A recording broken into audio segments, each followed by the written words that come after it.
Ito na ba yung sign or signal na officially love team na talaga ang Ashes dito sa minamahal? Kasi, di ba, ang fandom, let's admit it, ang dami-dami mga alo-alo, diskusyon, away-away, kasi sinasabi nila hindi pa official.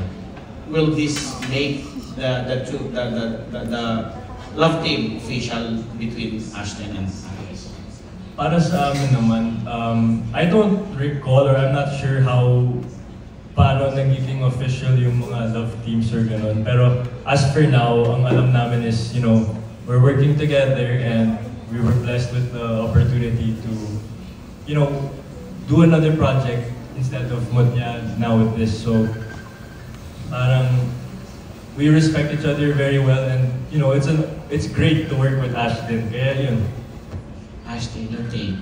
Ako ganun din po, sobrang thankful po ako and sa lahat ng nabibigay na project po ngayon. And if ever man po na magkaroon si Andres na ibang work or ganyan, I'll be here pa rin, supportive pa rin po ako sa kanya. Paano nyo tinitake yung mga overzealous na mga serosong mga fans ninyo? Kasi gusto makita kayo dalawa lang, yung iba naman gusto makita sa iba naman. So, how do you handle this kind of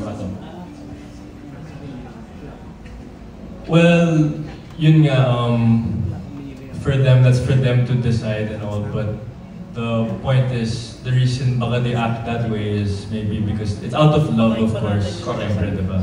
Yun yung point yun, parang it's out of love because they care for us so much and we care for them din and we appreciate talaga yung support nila sa amin. Ashton, ikaw din sagot. Ay, sorry.